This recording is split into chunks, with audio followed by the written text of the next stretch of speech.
this is the thing about religion, this is the thing about us as evolving human beings. The problems are too deep and too complicated for anything they got. And if it wasn't complicated, it wouldn't make a difference because their nafs is against the solution just because who they are. And they've created internal and external things where they can't solve their problem. They can't solve the Turkey problem, I mean the Kurd problem, because on one side is one crew, the Turks is on the other, right? And the Kurds is in the middle, and the Kurds is in everybody's business. They're all back over here. If you do one thing to Iraqi Kurds, what the other Kurds gonna do? The Turkish Kurds gonna do, you know what I mean? And everybody got Kurds. So they can't fix it. That's the thing that I wanted to say today, not to take too long, but we had reminded South Africa of our advice in the very beginning. Our brothers, the rich South Africans, they didn't take it, they was mad. The brothers were mad, so I want you brothers in South Africa to remember, you know who I'm talking about, those rich families. You know how rich they are, you know how powerful they are. But I told them personally, you know, I was staying in their house all the time. We riding and hanging together. Not only about the housing, and ANC won't be able to do that, but I told them specifically about the drugs. I told them that Paget, who was against them, was right. They don't have the management skill. You guys got the management skill, so you got to help the brothers, or they gonna get, at this time, the rich guys had at least one family member. Now, when I visit the Muslims, all the young guys is my friends. And they said, man, people as high as a kite here, everybody. And the ulama, maybe 10 years ago, they was upset about Viagra because the young guys, I mean, they was really upset because some young guys was getting hold of Viagra and they was messing with the young sisters and they want the sisters to get married and all that, but they're all modern people. And you know, that Viagra was running, had people's eyes popping all out. What they was doing, can you imagine poor virgin type girls and then the little boys to get juiced up on Viagra? When they advertise Viagra, they tell you that if you keep an erection for over 4 hours. Yeah. That ain't never crossed my 4 hours? 4 hours. You better call the doctor. Well, it's not. But just think, you just line up 4 or 5 little girls and start knocking each other over and then keep going around till somebody pass out. And they're gonna be turned out. You're gonna turn them out. That's all. So, the other thing is 2007. I'm in the house, maybe let's call him the second in command of this whole show. I said, no, U.S. is finished and they got too much debt. He was burning up. Is that national debt or personal debt? I said, both. And remember, these big financial tycoons, they got factories, banks, everything. I mean, they're not just regular running around millionaires. These boys has got big money. Like a Wall Street. They the biggest boys in town. They big. They would be big here. that national debt person that I said, bro, they broke both ways in 2007.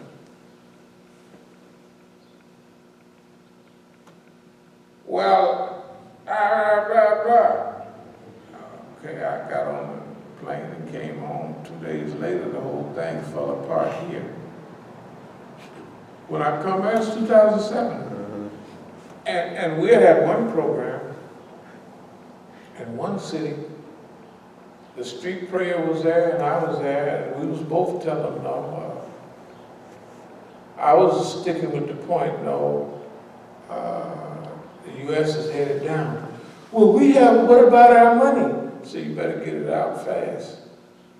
That was 2007 also. The point I'm making is,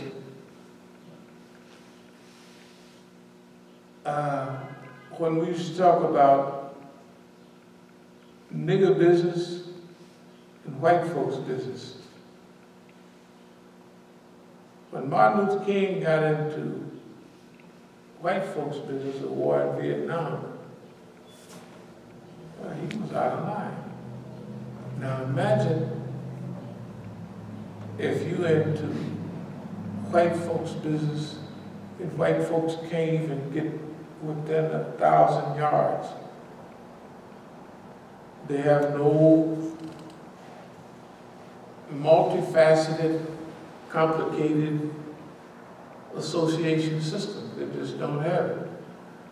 And when they do specialization. They specialize. A guy specializes on Africa, or maybe North Africa, South Africa, West Africa. They have specialists. Okay? So a specialist, he can deal, this is a problem they have. So they can concentrate on this one issue. Then they have a specialist on Korea. Maybe a whole crew of specialists. They have specialists on China. But they have nobody that can show you that they lived in all those places, and when anybody show up in the newspaper, oh, here's a personal picture of them, and you can hold it all in your mind at the same time. That's why they're crazy. That's why they're crazy.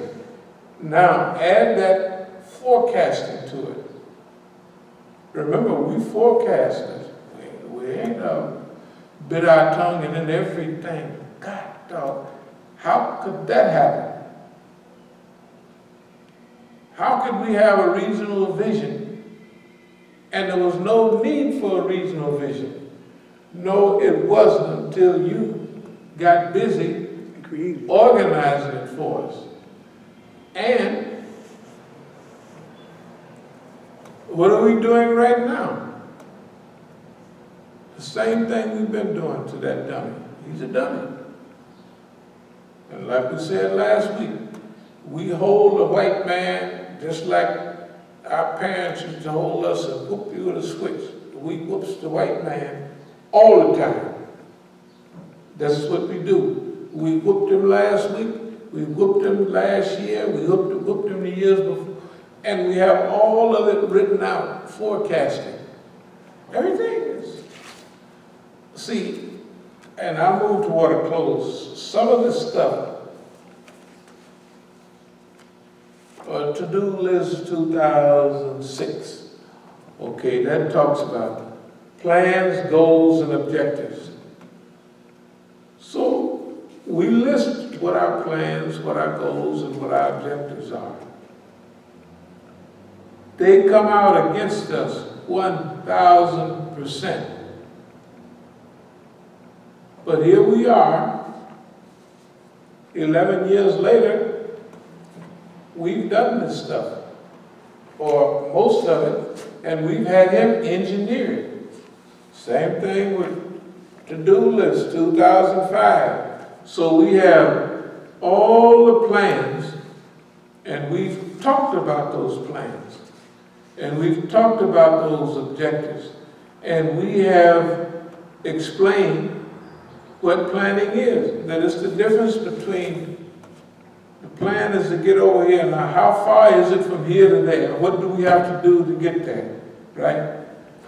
How long is it going to take to get there?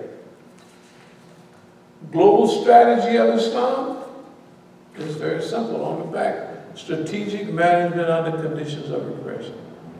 Situational analysis, strategy formulation, strategy implementation, evaluation and control. And we have all the hot spots right here. Mali, Timbuktu, Somalia, Pakistan, Afghanistan, Yemen, Palestine, Iraq, Bahrain, Egypt, Tunisia, all the eastern provinces of Saudi Arabia. How is it, or do they have anybody that can coordinate all of this together and come up with something that works? Is it new to us? Management in Islam?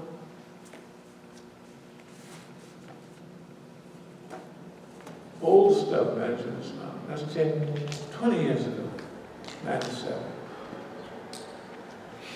Leadership by encouragement.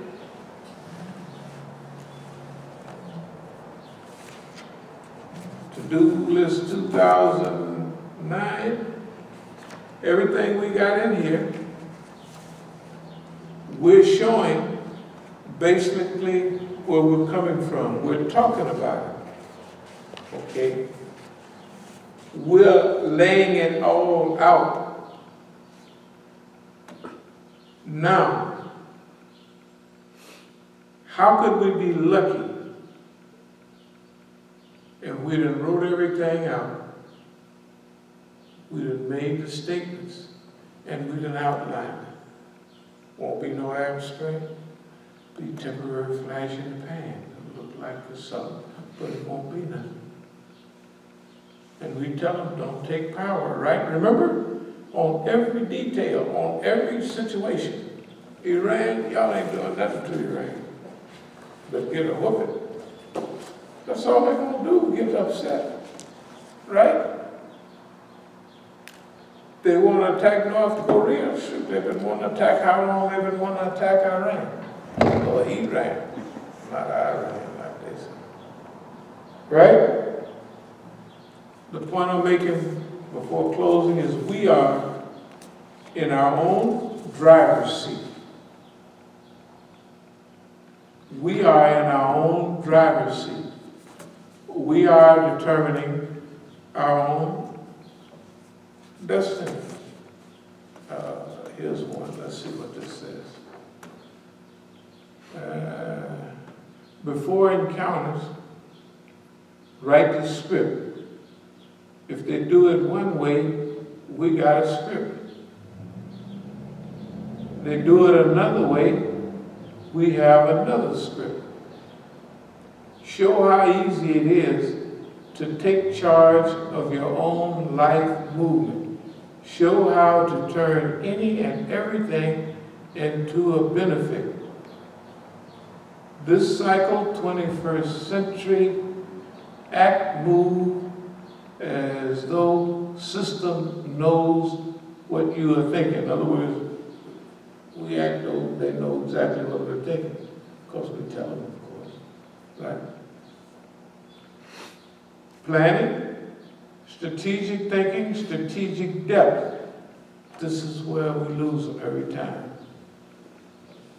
Niggas don't have the ability. I don't care how long we do it. We could tell them every week. And we could, when they come up to bat, they lucky to get on base, right? Suppose the only thing we hit is home runs and grand slams, right? Tell the truth. That's all we hit. The bases is loaded. How in the heck? And they don't even see you loading the bases. They look right at it. Oh, that's what it is. Then, oh, that happened. Oh. So, it's Yemen, it's Bahrain, it's Timbuktu, it's all of those things. And then the bases is loaded. They don't even know the base is loaded till it's crowd start jumping up and down, and then the score jump up.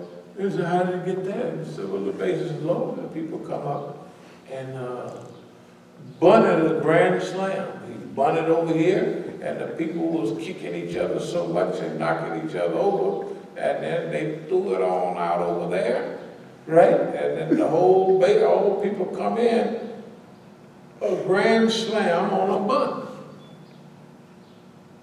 Right? Because of what they didn't have. You know, they don't think. They can't look.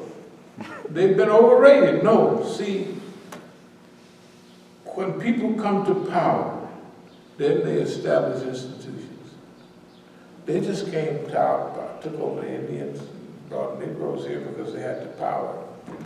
Once they get locked in and they dream up the two-ocean power theory, you know what I mean, the American dream, and I figure out all of that stuff. And then they start working on it. Then they start the institutions that maintain their control. Those institutions go along decade after decade. After a century or so, they do like, imagine your children. If you were poor and you get rich, then you leave your children, they rich, they ain't never work for it. They wasted. Imagine 3 or 4 or 5 generations of that. Okay, that's the way America is now. So, paradigm shift. Paradigm shift. Paradigm is just a picture. Paradigm really is like Furkan. It's like a scale, a measure, you know. That's what a paradigm is. So a paradigm shift means your picture of reality. You have to have a shift in that. Because a paradigm is like a road map. You're going to come to D.C. When I first got here, I used to ride around every Sunday. I'd get out the map of D.C. and I'd ride around all over here, everywhere. I remember where I used to ride. After a while, I could throw the map away because I knew the city, and they could tell me, well, I'm 3 blocks away from that. I'm over by, you know where the big chair is? Yeah, I know where that's at. Well, it's over there, that's where we are. The big van that I used to have parked out there, I bought it from over near there. So they said, just come over to the big chair and then go over. I said, sure. Simple. I come from out to Manassas, I go to the big chair and then look around right down there, and that is. So paradigm shift. We take our shifts in stride. We are not afraid to change or to evolve, nor are we afraid to stall a few years. We ain't gonna worry about, we got this road down the city, we're gonna do such and such and such. Allah's in charge of the time, right? We have to do what we have to. We have to not violate our principles. We ain't gonna kiss nobody's behind. We ain't gonna hurt nobody. We ain't gonna do none of that. Why? Because Allah been too good to us for them to set any agenda. You see what I mean? If the people that, you remember the little cassettes I had a few weeks ago? It had 8 cassettes and it had about management, organization, and it was written in handwriting. It wasn't typed in. It said message to young bloods and all that. But at that time, before, we had professional flyers, had all kinds of stuff, just like this. But it comes a dry period where all of those people that do all the fancy paperwork disappear. Just like here. We got pictures of times of excellent writings. We write this, we write that, they type it out, put it up, we make flyers, But we have times where they're almost handwritten almost. Or we take different old things and cut them out and put it together, and that makes a flyer. Yeah, so what? So we're not tied to any artificial time.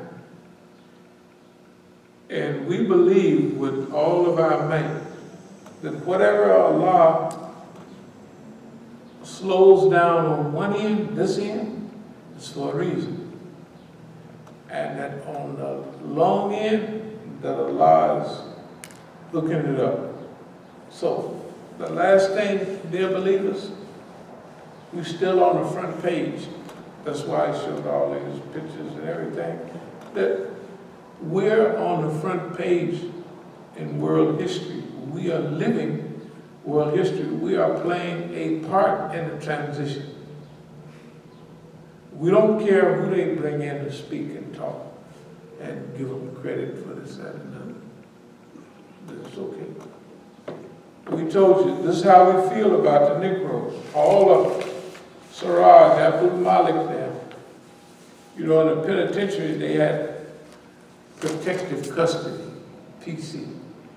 If you was a sissy or something like that, they put you in protective custody.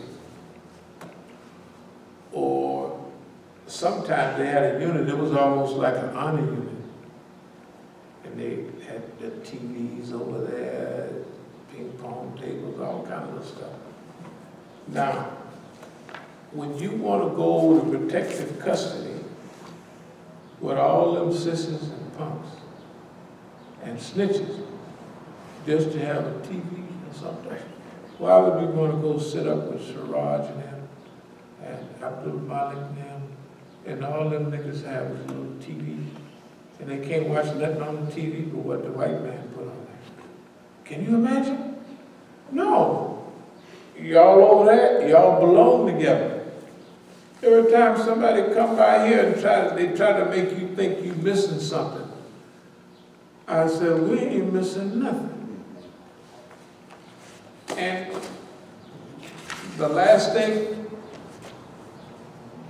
is we're living up to our goals, try to show our people that you can be heroic.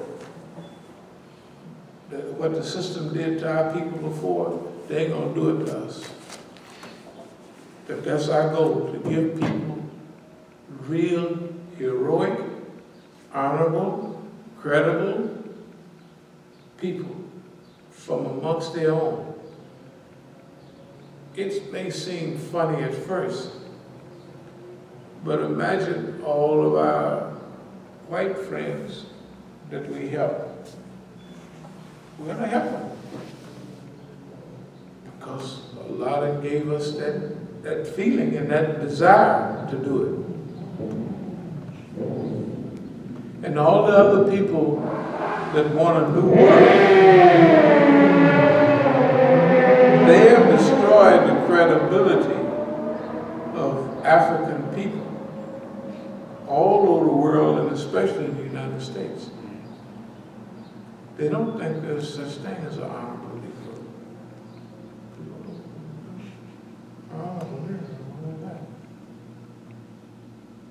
That Negro gonna go for the, you know, like they say, every man has his price. Well, it's a group of peckerwoods now telling you just haven't tried to find the price yet, what the nigga go for. That's all. That's what they be. You know, it's easier for them to try to do that way than to do right. And I will move toward a close. And never forget that FBI agents, police, and all those, they're still human beings. And every crew, the Quran wouldn't say it if it wasn't true. And every historical period has been somebody amongst those people, right? During the transition, you know, different people are seeing this already. They already see it now. That don't mean you should waste your time waiting by the door for an ex-police to call and say, "I seen the light." Don't do that. That's just, you be the loneliest person in the world. No, at the proper time, in the proper way. I watched something last night, I just flipping the channel. Judgment at Nuremberg. It wasn't about the Nuremberg trial of the big boys. It was a lower level judgment of Nuremberg of some judges and lower people. You know what I mean? Spencer Tracy, it was an old black and white movie. And what the Germans say is the same thing that people here say. We just follow orders. Right? The question is whether, if you follow, because one of the judgments at Nuremberg, the second trial, some of the judges spoke on behalf of some of the Germans, saying that if a legal state, if you follow the law, not what's right and wrong, not what's right and wrong, but you're following the law as stated, then they say you're not a war criminal or any of that because you're following the law. And that's the duty they was arguing. The American judge was arguing that's the duty of a citizen. Of course, they was arguing that because now this is 48 and 49 and the Berlin airlift. I don't know if y'all remember that. But by then, they separated the French part, American part, and, you know, East Germany. And then, up until then, the borders was open. But that's when they closed down the border. You know, the Berlin Wall and all that was later on. But before, the Soviets was in one area. Anyway, they had it blocked off. And so when the Soviets closed down, the Berlin airlift was, they closed off all access to Berlin. Because Berlin is technically in East Germany. So they had to fly everything in, coal, food, everything. It's called the Berlin airlift. You can look on your thing. It's 1949. This is the biggest airlift they ever had in history. By 49, those trials were still going on. And Spencer Tracy gave some of those operative judges and all that a little time, life sentences. The other judges, the American judges, and the Germans say, and the military was saying, enough is enough. We need the German people for this airlift. Forget about the Nazis, that's 3-4 years ago, right? And guess what? All those guys that they sentenced, this is true, to life sentence, they didn't do it about a year or two. As soon as the judge went back home, they let them all go because now they're fighting the Russians. You know what I mean? It's the Cold War now. So the enemy changes. Okay. We have to maintain a principle that is not political at all. That's the principle of right and wrong. And during this next global transition, that's the way we want the whole world to look at us. And we're going through that period, and we have been going through that period for a couple of decades now, that we're dealing with right and wrong. So many of our friends back away, sidetrack, manipulate, come back and forth, they play games. It don't make no difference to us whether we got 2 loaves of bread or 50 loaves of bread or none. See, we playing for the Super Bowl in life. And we get there, we don't just want to get there. We want to win it. When I say win it, that means for humanity. Technically for Islam. So that's where we're headed, and it seems like it's clear to everybody. It ain't nobody mystified about what's going on here. Everybody knows what's going on. The Negroes know, the white folks know, and all the Muslims. It's not possible, and I'll close with this for the last time. It is not possible for everybody to be in the mode that they're in, and this stuff is accidental. It's not accidental, it's on time. And the greatest honor and the greatest privilege is to play a part in this period at our time, and to be a credit to the race.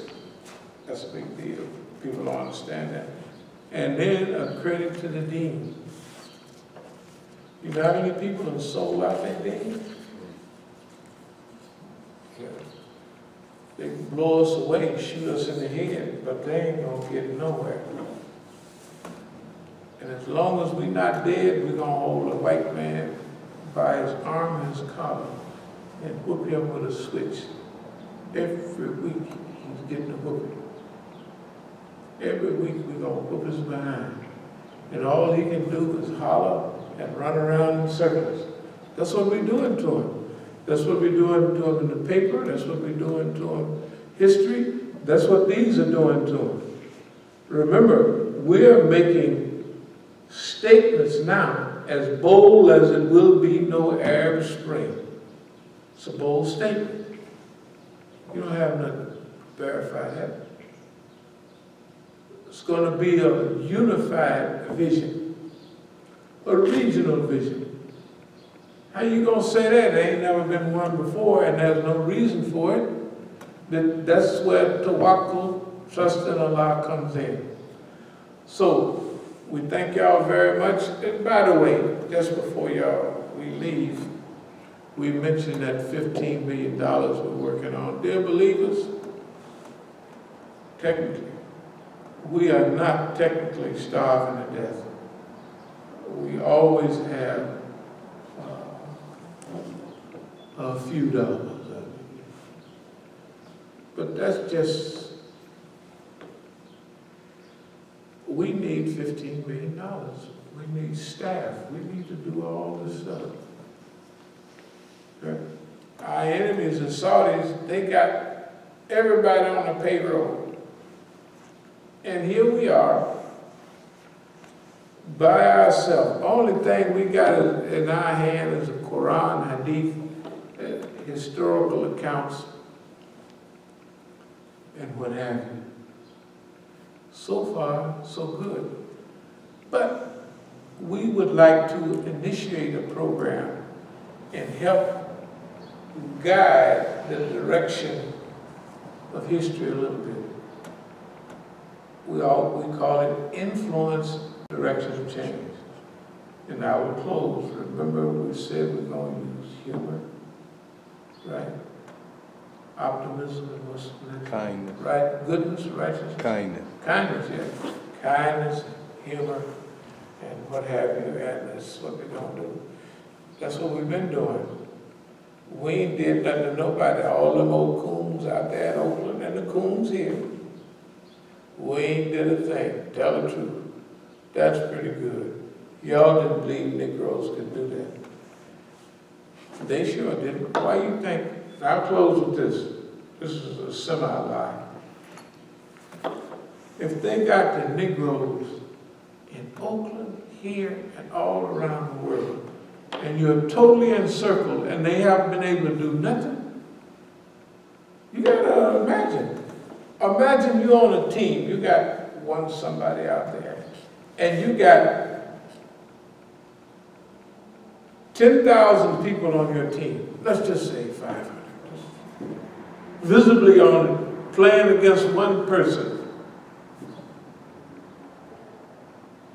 And they surrounded them. The world surrounded them. We're not surrounded. They surrounded, right? You got to look at this. Are we surrounded here? In a way, but is Abdul Malik, is Mukhtar, is Khadijah, is Siraj them, all of them Negroes, are they surrounded? Is people looking at them like, hey, you know, I never thought of that. Right? You got to think about it. I wouldn't even want to be on a team. I wouldn't be with 5 guys and we're going to beat up one guy. I wouldn't. I said, I don't want to be with 2 people. We're going to be on one guy. That's just my personal opinion. Even a white man or brute or nothing.